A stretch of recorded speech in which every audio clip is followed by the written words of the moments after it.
ఓం శ్రీ గురుభ్యో నమః. అందరికీ నమస్కారం.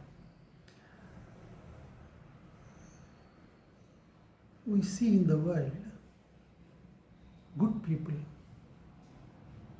good deeds, good intentions.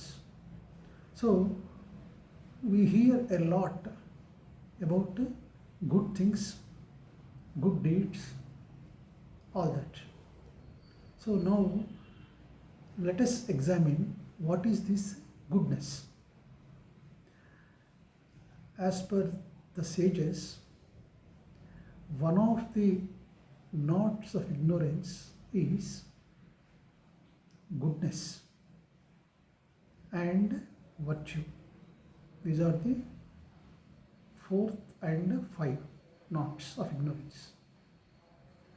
The first three are mind, prana, and desire. So about this prana, mind, and desire, we have discussed in the earlier video.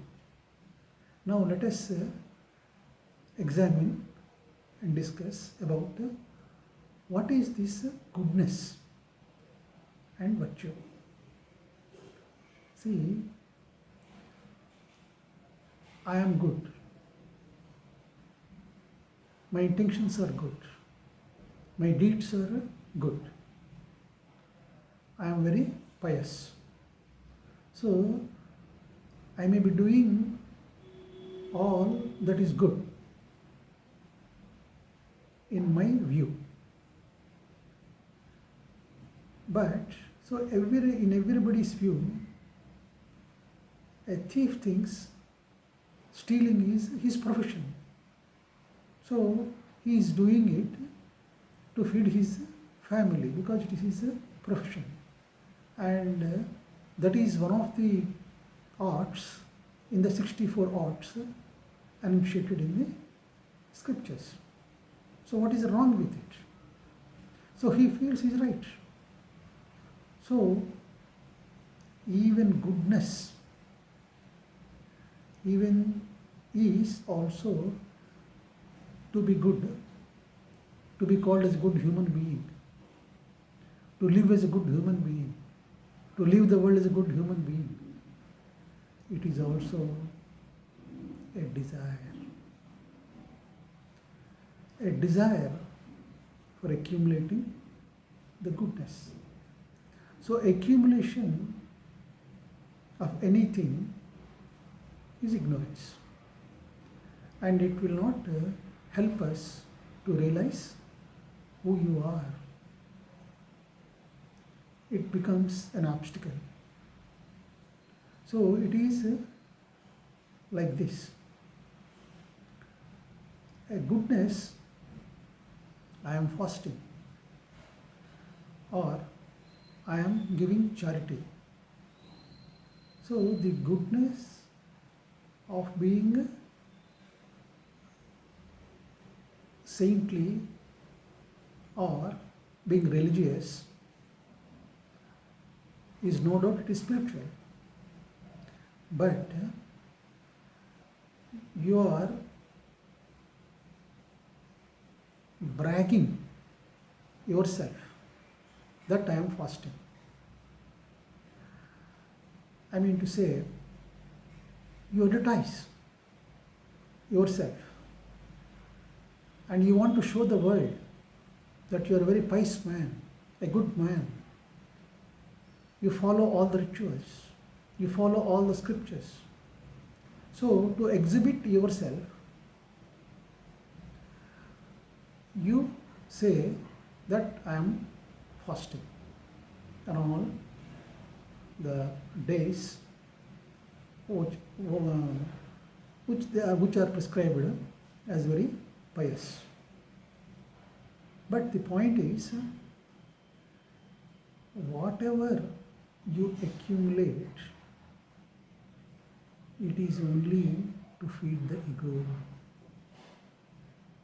So ego is a kind of main obstacle for realization of your self. If you are fasting, you can fast for your own good, but the desire to exhibit your saintliness or your religiousness outside is the cause of the ego. So there is a subtle ego. When I am reading a holy book, I am reading a holy book for my joy, to know things which I don't know, to get myself acquainted with the sayings of the masters.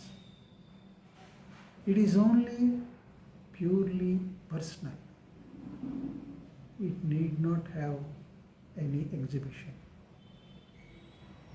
What is it you are going to gain out of your canvassing or advertising about your attitude or about your habit of reading a holy book? Only to satiate the ego. It is only a ego satisfaction. If you advertise or if you tell others about whatever good deed you are doing, it is good only for you. It may not be good for others. So they may not enjoy what you are enjoying. So this kind of appreciation craving or craving for recognition is in the guise of good deed or inner purification, is a knot of ignorance in your heart. We don't know this.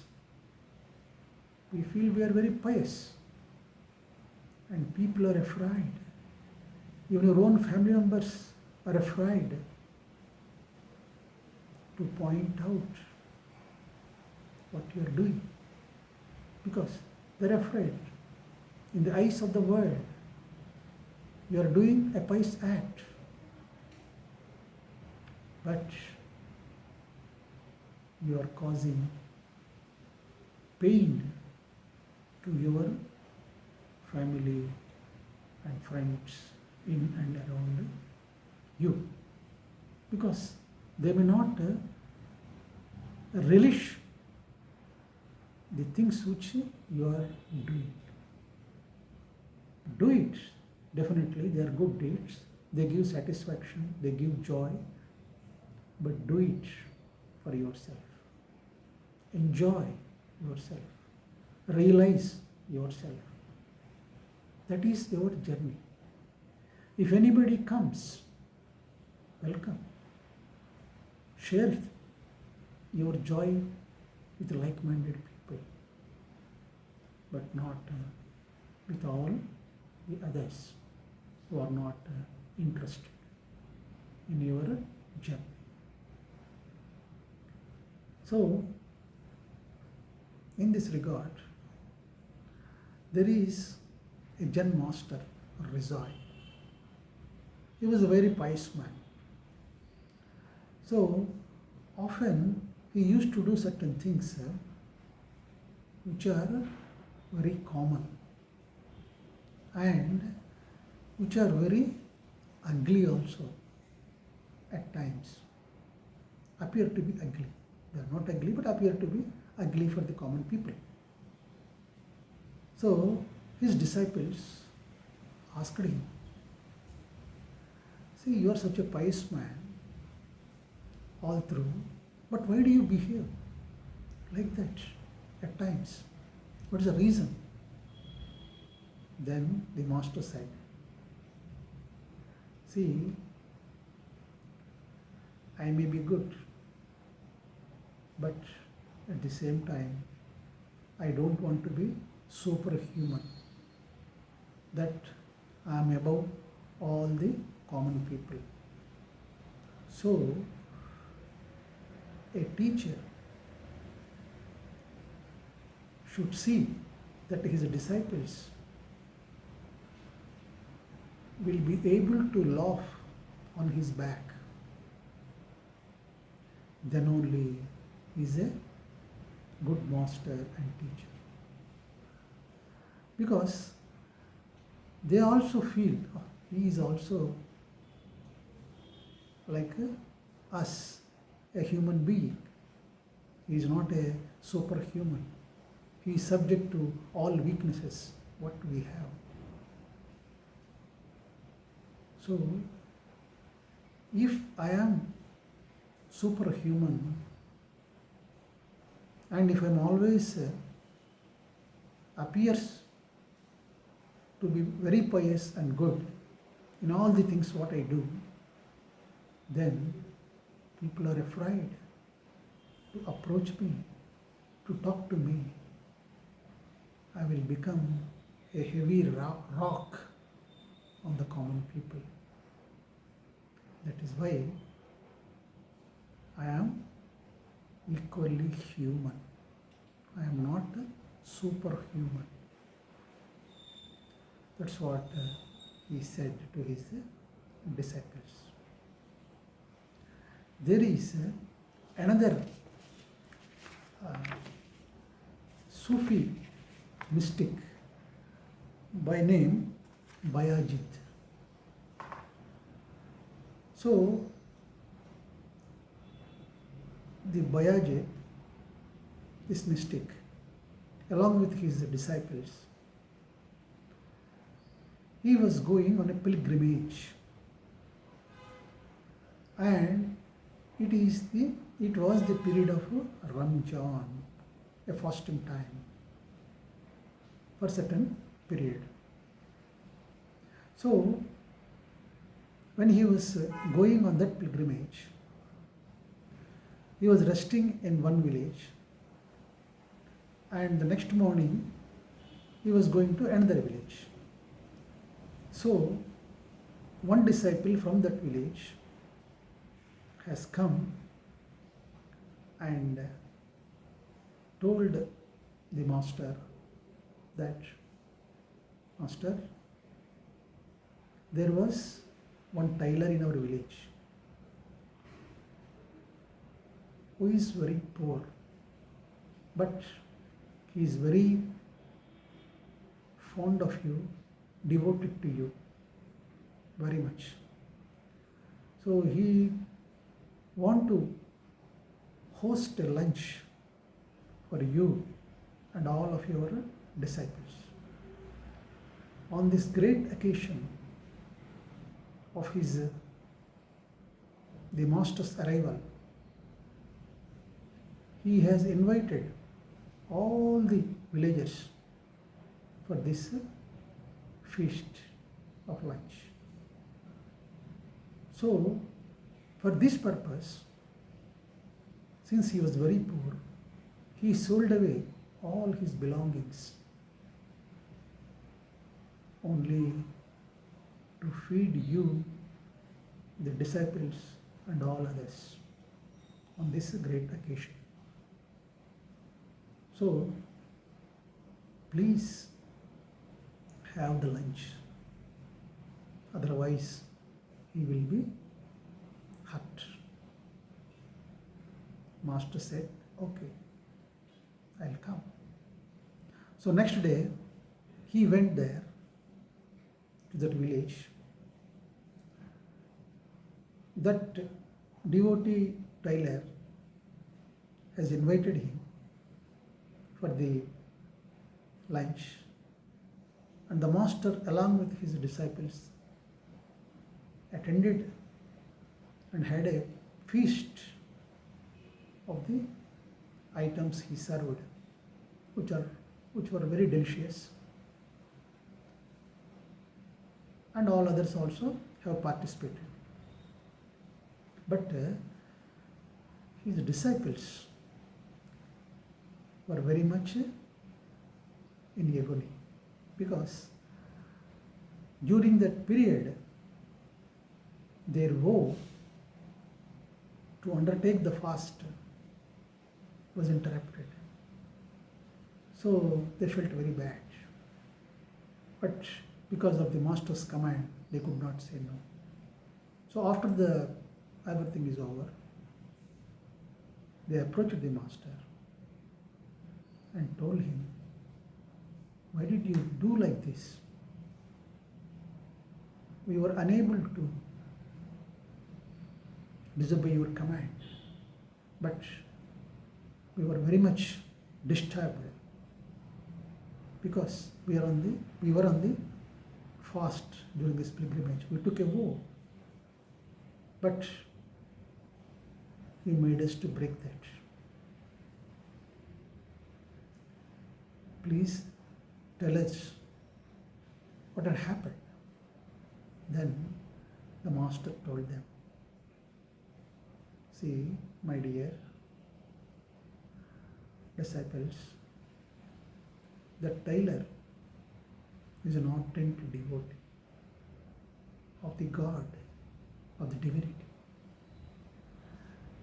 Since he felt that we are representatives of that divinity, always dwelling in that divinity, that's what he felt. He has invited us out of so much respect and love to have the lunch. And if we have not obliged his request, he would have felt hurt because he made all the arrangements. And instead of hurting such pure devotee, what is there? We can extend our fast by one more day. That doesn't matter. Instead of hurting that sincere, honest, and holy devotee. That's why I am like that." So, this is the essence of the teaching of the Master. In the process of our good intentions, nobody should feel harassed or hurt in any way. It should not cause pain to anybody, because causing pain even unknowingly also is a sin, and God do not appreciate such acts, however good they are. So the next note of ignorance is virtue. See, I am virtuous. I am doing all good deeds. So, being virtuous and feeling that virtue in all your relationships is also not in order. So it is a kind of, it feeds your ego in a very subtle way. See, in the times of Bodhidharma, is a great Buddhist monk, Bodhidharma. So, at that time in China, this Buddhism was already there. So many monks have gone from India to China, and Buddhism was very much prevalent there. So that emperor called Wu in the time of Bodhidharma, so he was very virtuous. He has constructed so many monasteries, guest houses, charitable institutions, and he got translated the Buddhic scriptures into their own local language, and he was feeding millions and millions of people with food. So all that he was doing it, and he was elated to hear that Bodhidharma, the great saint of Buddhist order, was coming to China. So he decided to invite Bodhidharma personally to his kingdom. So he was at the borders and invited Bodhidharma to the kingdom. So at that time, king and the emperor told Bodhidharma that he was doing all these things, all the virtuous deeds. So, what is the reward for him? Is it direct heaven? That's what he asked, because he was doing all virtuous deeds. Then Bodhidharma said, you directly go to hell. The king was puzzled, and after a pause, he said that he did not accept the statement made by Bodhidharma. Then Bodhidharma said, I will not enter your kingdom. He did not enter. So, after 10 years, Bodhidharma died. The emperor grew old and was on the deathbed. So it is only on the deathbed that one realizes what he was and what his deeds were in his life. So the king, who thought that as a sinner would pass through the old age and death, I am also going through the same phase of life, that old age and death. There is no difference between a sinner and virtuous man. So then he realized the words of Bodhidharma. He remembered what he said.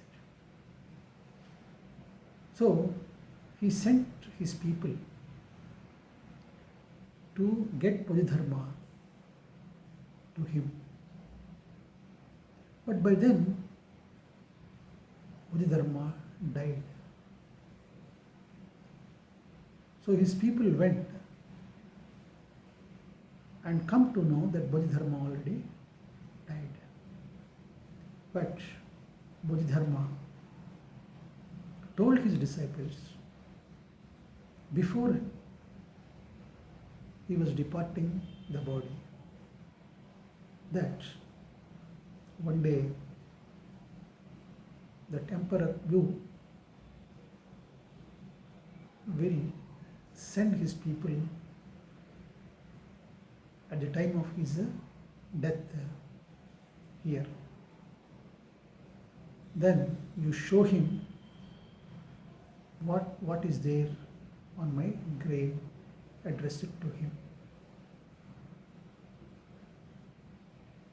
This is what Bodhidharma had written on his grave.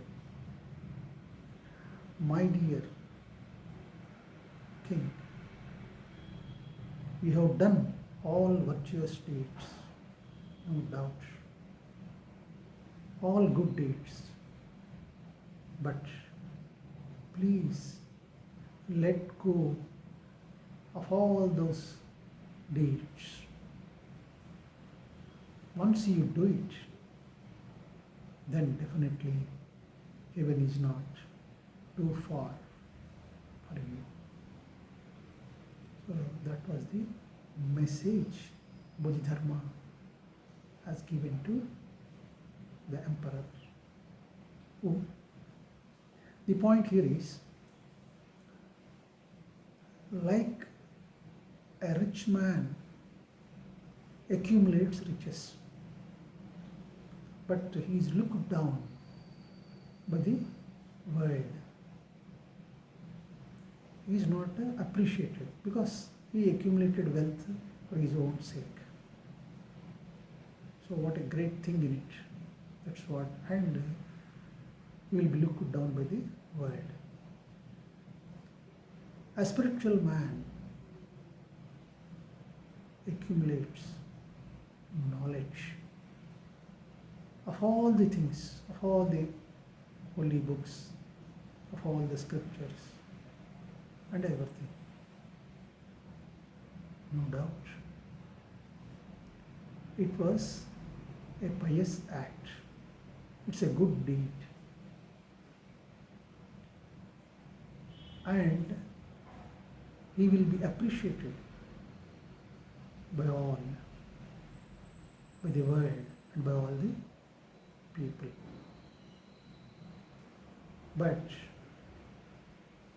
in both the people, the rich man and the spiritual man, the desire for accumulation is there.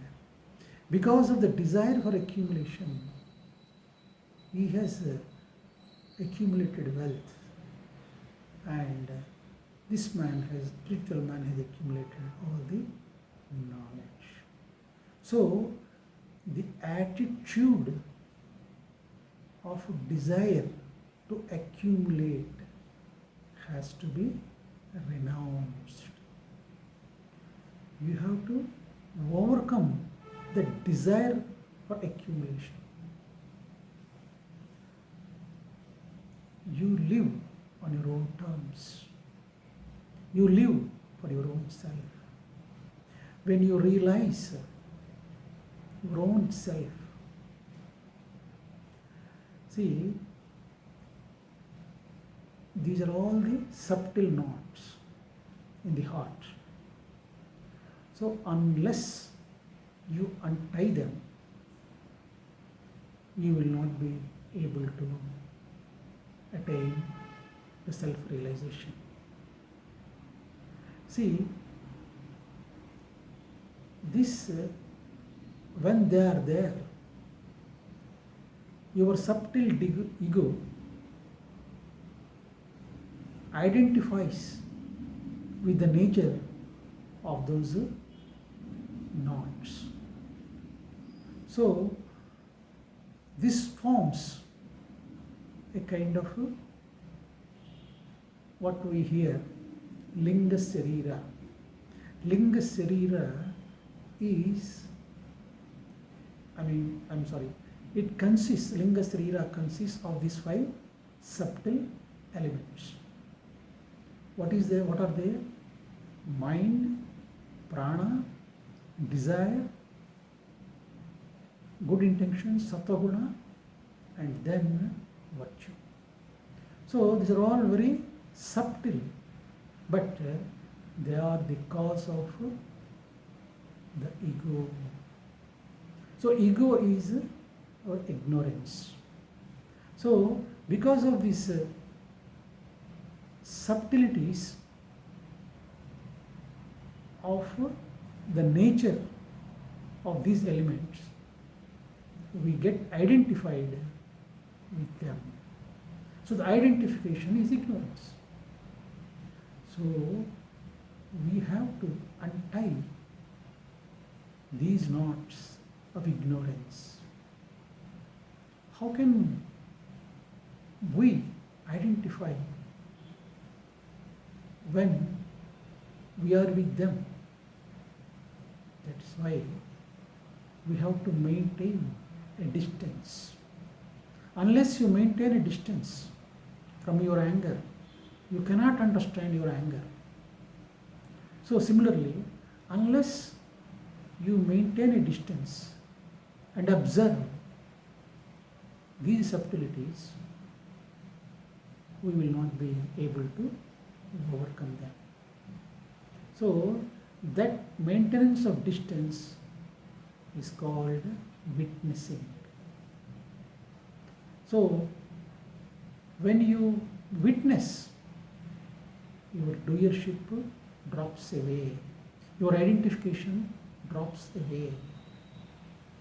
You only witness even your attitude, your behavior, your living. So when you disidentify yourself in this process, and what is the process? Meditation is the process of witnessing. So once we identify, see, psychological, physical ailments can be diagnosed and they have a cure for treatment. But psychological ailments, psychological disorders can be the diagnosing them itself is cure. See, I have got an ego, or I have got a desire to accumulate. So that identification itself is diagnosis, and diagnosis itself is cure. There is no other cure. So, my dear friends, diagnose your psychological disorders, whether they are causing peace, joy, or otherwise. Examine yourself and dwell in eternal joy and bliss by realizing your own self, which is full of divinity and bliss. Thank you.